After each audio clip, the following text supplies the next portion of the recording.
On an October afternoon as the sun began to set, Linda Foster was busily moving about the pediatric ward of Massachusetts General Hospital. Though she had been a nurse for 12 years, seeing the children's smiles was still her driving force. "Linda, wasn't it time for you to pick up your child?" her colleague Nancy called out. Linda looked at her watch and let out a small sigh. "I'll finish up in about 10 minutes.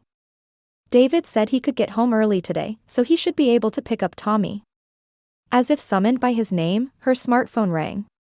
Her husband's name appeared on the screen. "David, what is it?" "Sorry, Linda. A sudden meeting came up, and I don't think I can pick up Tommy." Linda frowned. "All right. I'll ask Nancy if I can leave a little early." After hanging up, Linda hurriedly finished her remaining duties, thanked her colleague, and left the hospital. She walked briskly toward the preschool. When she arrived, she could see her son Tommy through the classroom window. With his round eyes and brown curly hair, he was drawing with an expression too serious for a 5-year-old. Just seeing him made Linda's fatigue vanish. "Tommy, Mommy's here." Tommy looked up, immediately smiled, jumped down from his chair, and ran over. "Mommy. Look, I drew a dinosaur." Linda picked up her son and kissed him on the cheek. "That's wonderful. Let's put it on the refrigerator when we get home." When the two returned home, there was a message from David. "I'll be late today. Go ahead and eat without me." Linda let out a small sigh. Her husband worked at a real estate development company and had been busy with a new project lately. He was a good husband and a good father, but there was no denying that his busy work schedule was taking away from family time. "Where's Daddy?" Tommy looked up at Linda from the sofa. "He says he'll be late with work today. Let's make some macaroni and cheese, just the two of us." While preparing dinner, Linda called her mother. "Mom, what time was the dinner party this weekend?" From the other end of the phone, Barbara Watson's stern voice resonated. 6 o'clock sharp. Don't be late." Linda's mother Barbara was a former high school teacher who always valued punctuality. Her perfectionism was reflected in how she raised her daughters. Especially with Linda, she constantly reminded her that the eldest daughter should have a sense of responsibility. "Is Jennifer coming?" Linda mentioned her sister's name. "Yes, she said she's bringing her new boyfriend." There was expectation mixed in Barbara's voice. Linda couldn't help but narrow her eyes. Her sister Jennifer was still changing romantic partners one after another. Each time, their mother would expect, "This is the one," and when Jennifer would break up, she'd console her with, "Poor thing." In contrast, Linda's marriage was stable, but she rarely received praise from her mother. "I understand. David will be coming too, so we'll make sure not to be late." After hanging up, Linda prepared a plate for Tommy. As they sat at the table, her son began talking about the fun things that happened that day. Looking at his innocent smile, Linda savored her happiness. That weekend, Linda's family headed to her mother's house.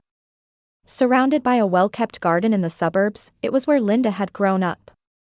As she opened the front door, she could already hear Jennifer's voice. In the living room sat her sister and a man she hadn't met before. "Linda. Come over here. Mike, this is my sister Linda." Jennifer worked as a hairstylist at a local salon. Her hairstyle always reflected the latest trends, and today she had vibrant red highlights. Mike turned up the corners of his mouth and extended his hand toward Linda. "Nice to meet you. I've heard a lot about you from Jennifer." Linda responded politely, but something felt off. Was it her imagination, or was there instability in Mike's eyes? "Tommy, go say hello to Grandma," Linda gently pushed her son's back. Tommy ran to Barbara, who was in the kitchen. "Grandma." "My, Tommy. You've grown so big," Barbara embraced her grandson. Dinner was her mother's specialty, roast beef, and the conversation was dominated by Jennifer and Mike's story. They had met during surfing lessons. "Mike works for a construction company. He's so strong," Jennifer gazed at him with eyes of someone in love. "Is that so?" Linda smiled, but she felt uncomfortable with the glances Mike occasionally cast at Tommy. After the meal, Linda helped her mother in the kitchen. Jennifer seems happy, Barbara said with satisfaction. Yes, she does, Linda answered vaguely. Why don't you take a page from Jennifer's book? Linda frowned. What do you mean? Isn't it a bit boring, living the same days over and over? Just as she was about to counter, Tommy came running in. Mommy, can I go to the pool with Auntie? Linda looked at her son and regained her smile. Of course, but make sure she watches you. That night, in the car on the way home, Tommy suddenly said, Mommy, I'm scared of that man. Linda asked while driving, why? Tommy fell silent and said nothing more. Linda and David exchanged glances. After returning home, once Tommy was asleep, Linda said to her husband. My business trips have been increasing lately, right? I'm worried about who to leave Tommy with. Why not ask Jennifer? David suggested. Linda wore an expression of hesitation. Her sister was certainly reliable, but something didn't feel right. Still, she decided to ask her. I'll call Jennifer tomorrow. My Chicago business trip has been extended until next month. Linda gripped her cell phone as she told David.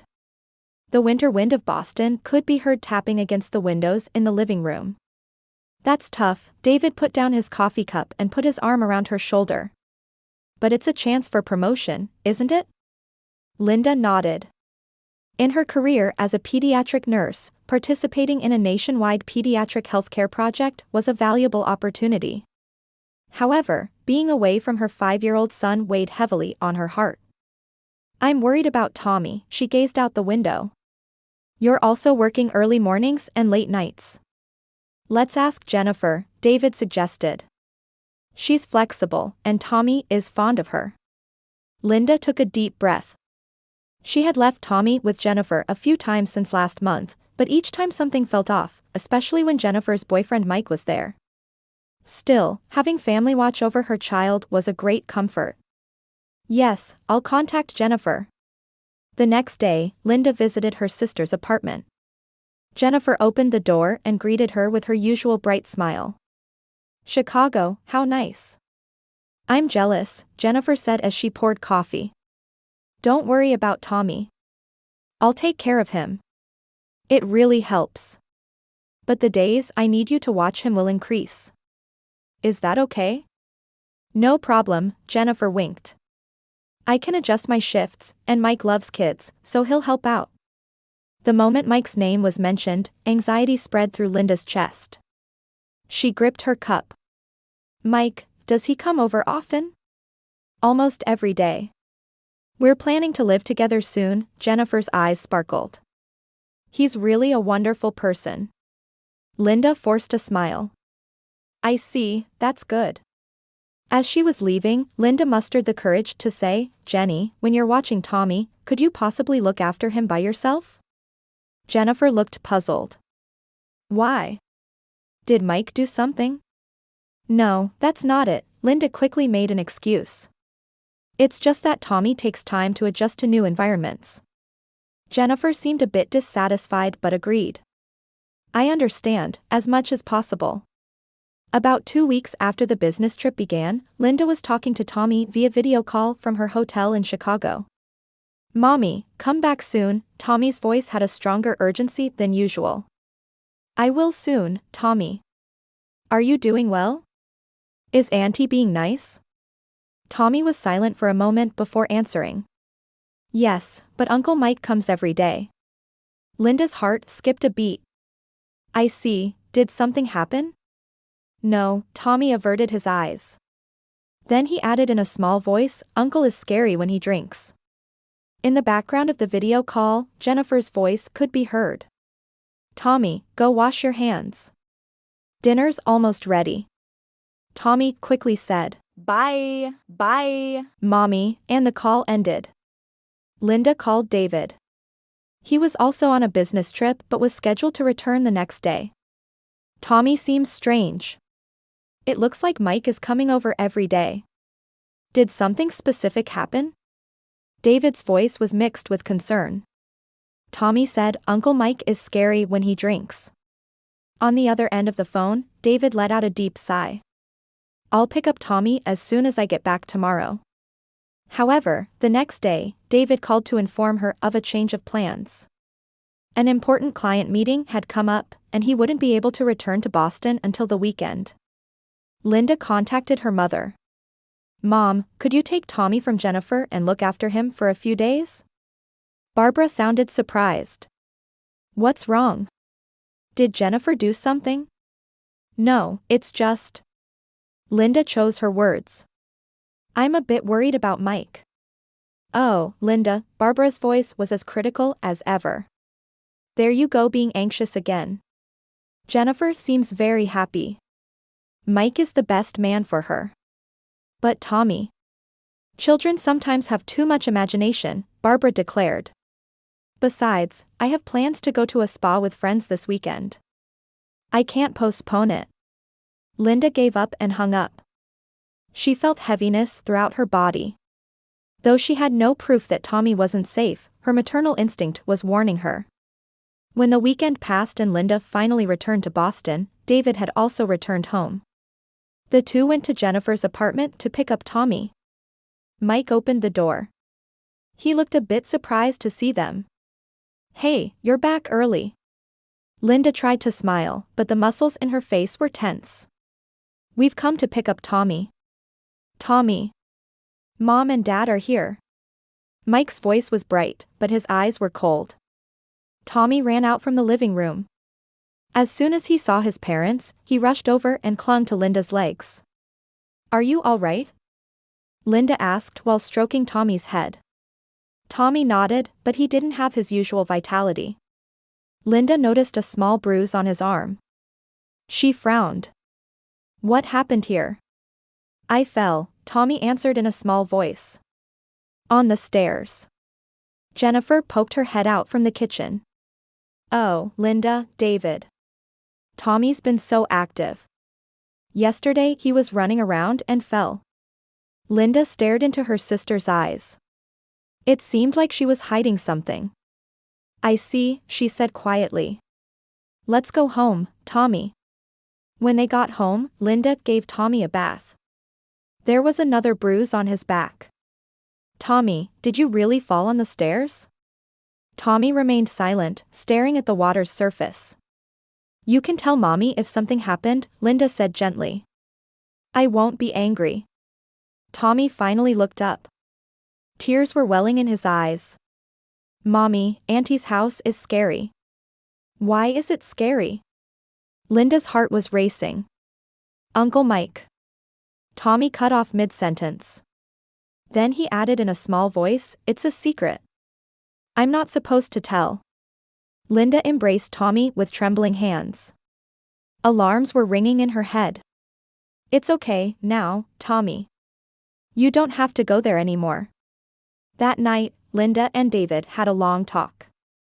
They contacted Barbara again and explained the situation, but she dismissed them. You always exaggerate. Jennifer is the best aunt. Linda gave up and hung up. Outside the window, snow had begun to fall quietly.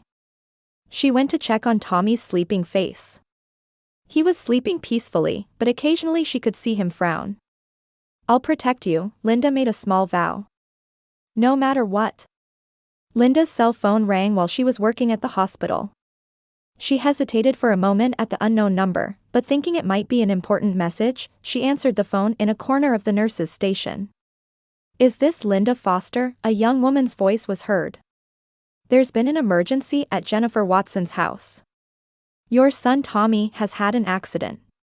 At that moment, Linda's world stopped. Her heart beat violently as if it would jump out of her chest, and her mind went blank. The words she finally squeezed out were trembling. Where is Tommy?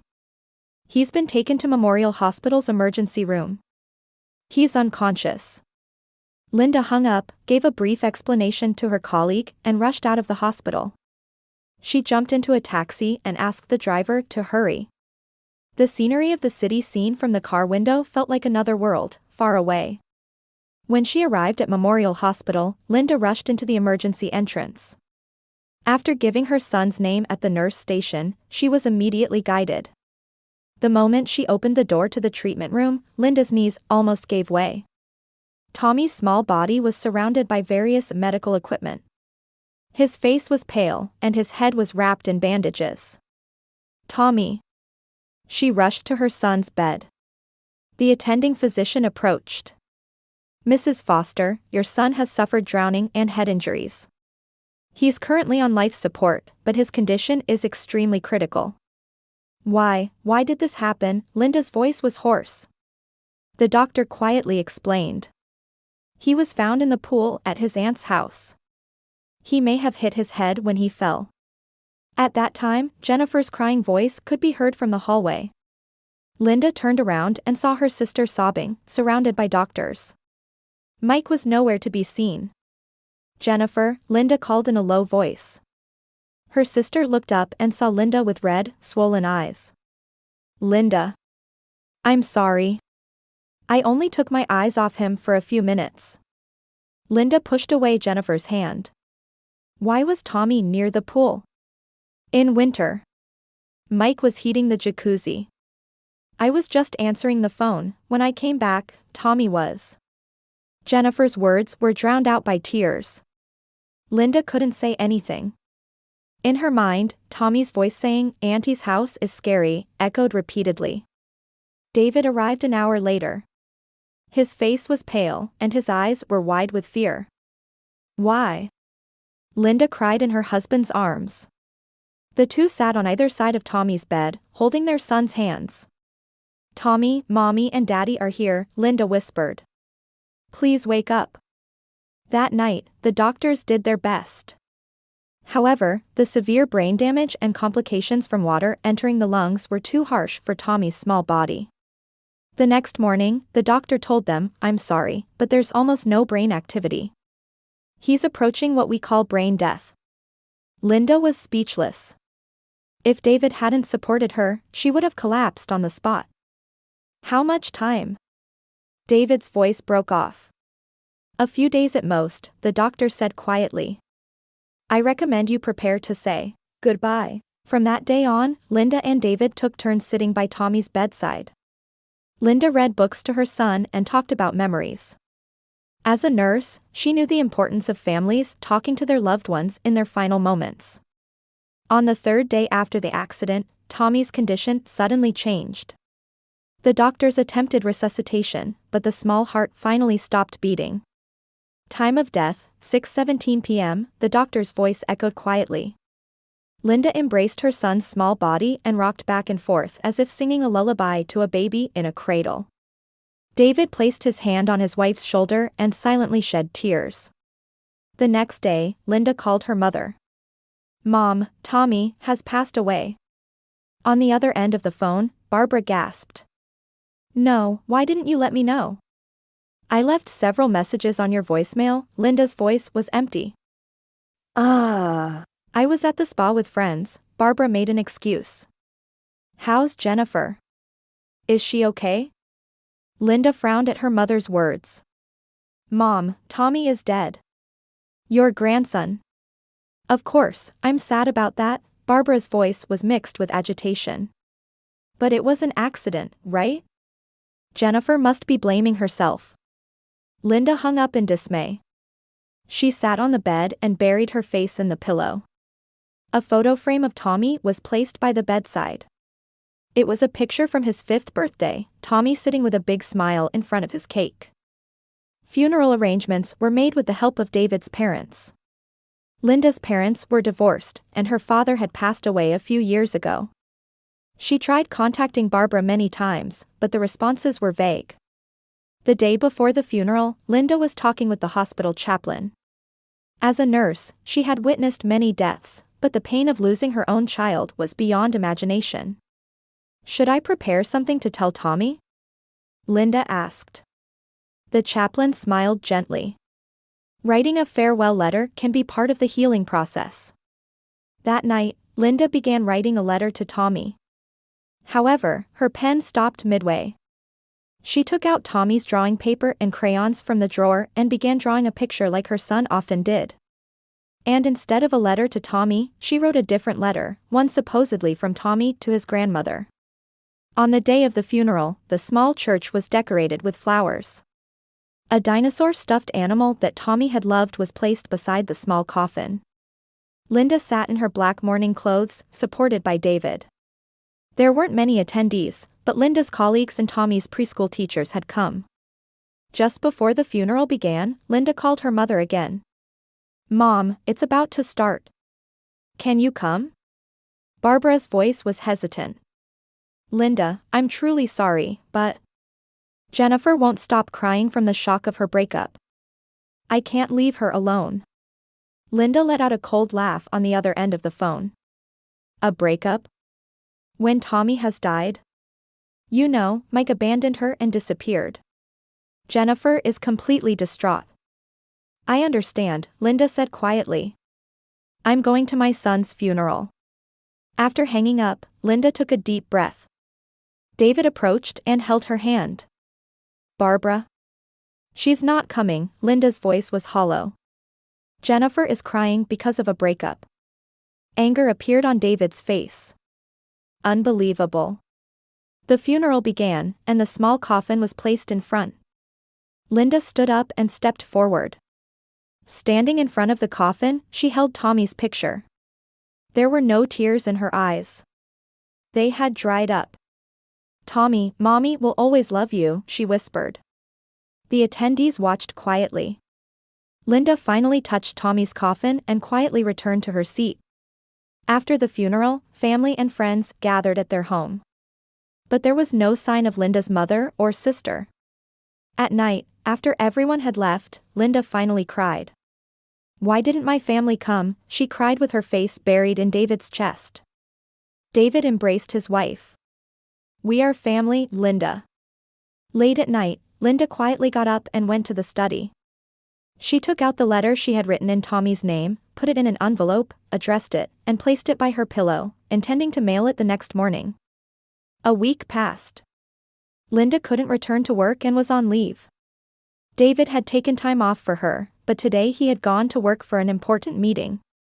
The quietness of the house enveloped her, highlighting Tommy's absence. Just after noon, Linda's cell phone rang. Her mother's name was displayed on the screen. She hesitated but answered. "Linda," Barbara's voice was trembling.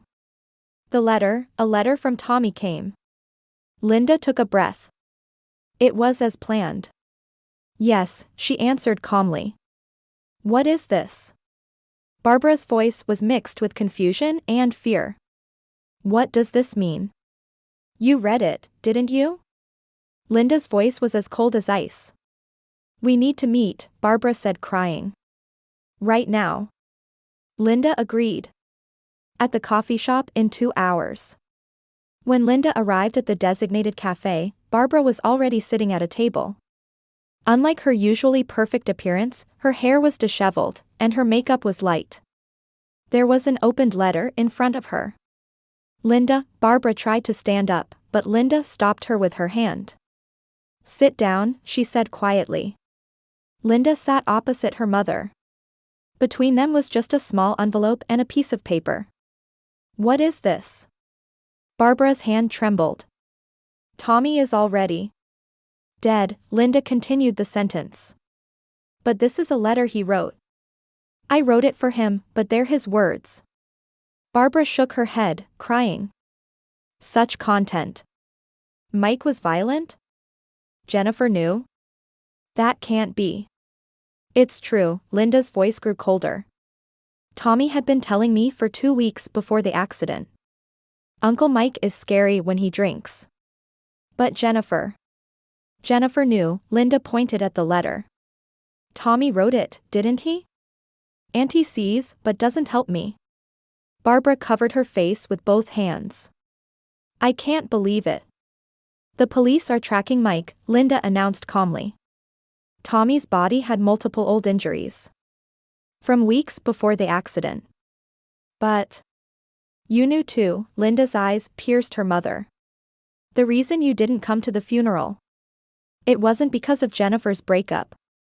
You were afraid to face the truth." Barbara nodded, crying. Jennifer called me. She confessed that on the day of the accident, Mike was drunk. Apparently Tommy saw something. Linda's heart nearly stopped. What did he see? Mike was using drugs, it seems. Tommy saw that and said he would tell Dad, so. Barbara stumbled over her words. So they tried to silence Tommy? Linda's voice trembled with anger. Barbara shook her head. Mike just meant to threaten him, but Tommy got scared and ran away, and into the pool. And Jennifer covered it up, Linda continued. Mike ran away. You knew the truth but didn't even come to the funeral. I was scared, Barbara said in a trembling voice. I thought Jennifer might be arrested. My son is dead. Linda's voice echoed through the store, and surrounding customers turned around. She lowered her voice. You're not family. Barbara stared at the letter. This last part. Grandma, I'm watching from heaven. Don't forgive the bad people, this is. Tommy's words. Linda stood up. I'm going to the police. I intend to tell them everything. Wait. Barbara hurriedly stood up. I'll go with you. Linda looked at her mother. Determination had appeared in Barbara's eyes. Really? I told Jennifer, Barbara said quietly. She also intends to turn herself in. In the car, Barbara told everything. On the day of the accident, Mike was using drugs, and Tommy witnessed it. Frightened by Mike's threats, Tommy ran away and fell into the covered pool. Jennifer discovered the accident but reported it as a simple accident to hide her collusion with Mike. Mike fled right after the accident, Barbara said. Jennifer kept covering for him, but, seeing the letter, her heart seems to have broken. When they arrived at the police station, surprisingly, Jennifer was already there. Her eyes were swollen from crying, and her complexion was as bad as dirt. Linda, Jennifer saw her sister and stood up. I'm sorry, really. Linda looked at her sister with cold eyes. Don't apologize to me. Apologize to Tommy. The three were interviewed in separate rooms. Linda told everything. The changes in Tommy's behavior, her concerns before leaving him, and the contents of the letter. In the evening, a police officer approached Linda. Mrs. Foster, we've arrested Mike Donovan. We caught him at the state border. Linda nodded. Thank you. Your sister is also likely to be charged with evidence tampering and involuntary manslaughter, the officer continued. Your mother will continue to cooperate as an important witness. Linda nodded silently. What filled her chest was not a sense of victory, but deep sadness. As she was leaving the police station, Barbara approached her. Linda, can you forgive me? Linda stared at her mother. It will take time. But I think Tommy would forgive you. When she returned home, David was waiting for her. Linda told him everything and cried in her husband's arms. It's finally over, David stroked her head. No, Linda said quietly. It's just beginning. That night, Linda entered Tommy's room. She sat on his small bed, picked up a picture book, and began reading in a small voice, as if her son were there. Justice has prevailed, Tommy, she whispered as she closed the book. Your voice was heard. As the harshness of winter eased and the breath of spring began to be felt in Boston, the trial came to an end. Mike Donovan received an 8-year prison sentence for involuntary manslaughter and drug possession. Jennifer was sentenced to 18 months for evidence tampering and complicity. Linda looked up at the sky as she descended the courthouse steps. It's over, Tommy, she spoke to her son in her heart. David took her hand. Let's go home. A year passed. Linda had returned to work at the hospital but had changed departments from pediatrics to general internal medicine. Seeing children's smiles was still painful for her. Her relationship with David also became precarious for a time. The differences in how they grieved sometimes created a gap.